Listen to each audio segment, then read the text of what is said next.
Salut à toi, et j'espère sincèrement que tu vas bien. J'espère que tu as pu prendre le temps de pouvoir te poser la question et de répondre honnêtement. Est-ce que je vais bien? Est-ce que je peux aller mieux? Pour ma part, ce soir, je sens que j'ai besoin d'écrire, mais je ne sais pas par où commencer. Certains pourront dire que c'est l'effet de la nouvelle lune en vierge ou bien l'accumulation d'un mois de travail sans vraiment de temps pour moi. Pour d'autres, ça pourrait être le fait que je passe plus de temps envers les autres qu'envers moi-même. Et au fond, qu'importe qui a raison, qu'importe de savoir l'origine de la vérité divine. Ce soir, c'est un amas d'émotions. Commençons par la frustration. Je me sens frustré, du moins mon ego, car j'ai l'impression que mon amitié s'estompe.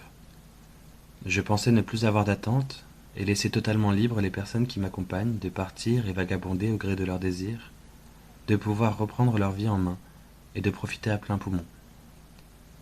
Mais la vie me ramène une situation qui me rappelle mes actes et mes comportements du passé. Ce soir, je me suis vu jaloux et possessif, mais aussi impuissant face à tant de volte-face. Si tu suis mes podcasts depuis un moment, j'ai parlé récemment du cancer de mon père. Et en réalité, cela m'affecte plus que de préjugés. Je n'osais me l'avouer, mais l'inquiétude me guette.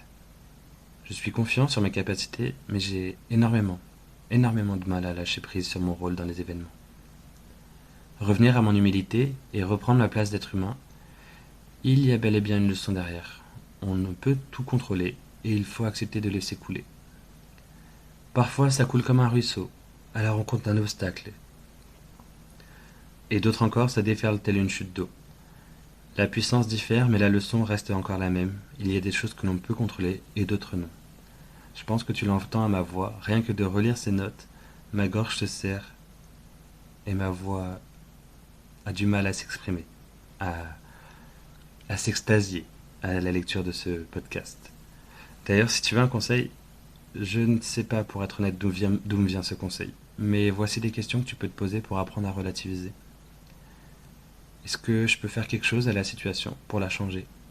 Si oui, est-ce que cela me concerne vraiment? Et où se trouve la solution? Car il n'y a pas de problème sans solution. Sinon, alors je laisse à chacun sa responsabilité et j'attends, tout comme on attend au bord de sa fenêtre que la pluie cesse pour pouvoir regagner l'extérieur et profiter à nouveau de la vie.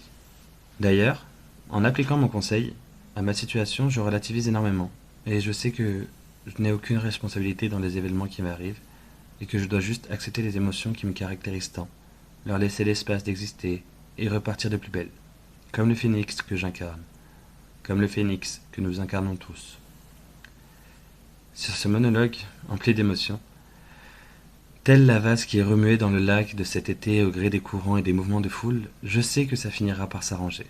Par ailleurs, je tenais à te remercier d'être fidèle à ce nouveau podcast, de vivre ce que je traverse en toute authenticité, pour permettre à ton potentiel entier de s'exprimer librement. Tu dois le sentir, mais te parler est un peu ma thérapie. Et ce podcast a pour objectif de t'accompagner, autant que cela m'aide, et de comprendre que lorsque tu entreprends dans la vie, tu subis des hauts et des bas très importants, mais aussi tellement inspirants. Alors je prends le terme d'entreprendre dans le sens très large. Entreprendre veut dire prendre entre ses mains, prendre l'action, pouvoir mettre des choses en place pour son avenir, et non pas forcément l'entrepreneur que l'on voit sur les réseaux. Bref, je m'égare. Merci d'être là, merci d'être toi. Et si toi aussi tu vis des choses difficiles, reprenons notre vie en main. Rien n'est écrit et tout nous appartient. Parfois, s'il y avait une morale à retenir de ce monologue, parfois, on n'arrive pas à identifier ses émotions. Parfois, on essaye, tant bien que mal. Et même si les autres à côté nous disent que on n'est pas comme d'habitude, qu'on est différent, on n'arrive pas à savoir. Et on a besoin de temps, on a juste besoin de temps. Oui, alors là, à l'heure actuelle, j'ai clairement Taïk qui me chante «Oh le temps!». Bref, je suis pas là pour chanter, je suis pas un chanteur, mais ça m'a fait rire. Et je pense qu'il est intéressant de pouvoir traverser ces émotions-là. C'est-à-dire que je me laisse porter clairement par mes émotions. Parfois c'est un méli-mélo, comme le nom de cet audio. Parfois c'est clair comme de l'eau de roche. Mais je pense qu'on a besoin de vivre ça aussi, de pouvoir ne pas savoir, de pouvoir expérimenter, avoir cet entrechoc, avoir cette émotion si forte et si vive, mais en même temps si indescriptible. Je pense que parfois ça peut nous arriver et c'est normal. Il ne faut pas forcément chercher à analyser tout ce que l'on a, tout ce que l'on traverse, et ne pas forcément chercher à pouvoir trouver la solution tout de suite. Il y a des fois la solution va mettre du temps à venir. Il y a des fois la compréhension, l'assimilation de chaque chose va mettre du temps. Et je ne sais pas pour qui je dis ce conseil, si je le dis pour toi ou pour moi, mais je pense qu'il est important de se laisser du temps. D'accepter que l'on n'est pas parfait, d'accepter que on ne le sera jamais, mais surtout d'accepter que, en réalité, nous sommes parfaits dans notre imperfection. Nous sommes parfaits avec nos défauts. Nos défauts vont être aimés par d'autres personnes, tout comme nos qualités vont être rejetées par d'autres personnes. La vie n'est pas tout blanc ou tout noir, il n'y a pas que des qualités ou des défauts. Enfin, comme l'exprime parfaitement ce thème, le titre de ce podcast, c'est Méli-Mélo, et je le sais pourquoi.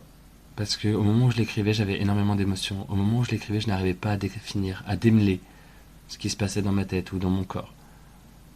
Et au fur et à mesure que je m'emporte, au fur et à mesure que je te parle maintenant sans lire mes notes, juste en laissant libre cours à mon imagination et aux informations que je peux percevoir, je te dis des mots qui peut-être te font sens ou peut-être tu trouves que c'est très bizarre, il n'y a aucune suite logique. Mais c'est ok.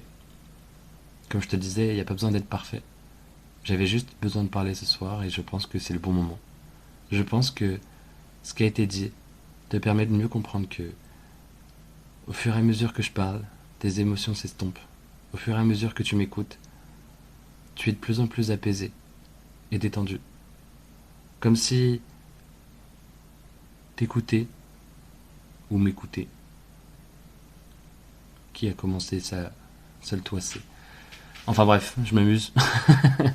Mais comme si t'écoutais, ou du moins écouter cet audio, te permettait de relativiser directement. Comme si chaque note, chaque timbre, chaque son que tu entends te permette de pouvoir passer à un autre niveau, de pouvoir lâcher prise et de pouvoir revenir à ton état de sérénité et de paix. Alors j'espère que ces mots t'ont touché. Je vais m'arrêter là pour le moment. Comme je l'ai écrit, ça a été un super méli-mélo, un superbe échange, un superbe échange.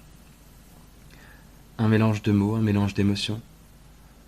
Je ne sais ce que ça produira, mais je suis fier de moi. Et je suis fier de toi. Parce que tu ne sais pas forcément, tu ne sais pas encore, mais tu as déjà évolué, tu as déjà grandi. Et pour ça, je suis vraiment fier de toi. Passe une bonne soirée.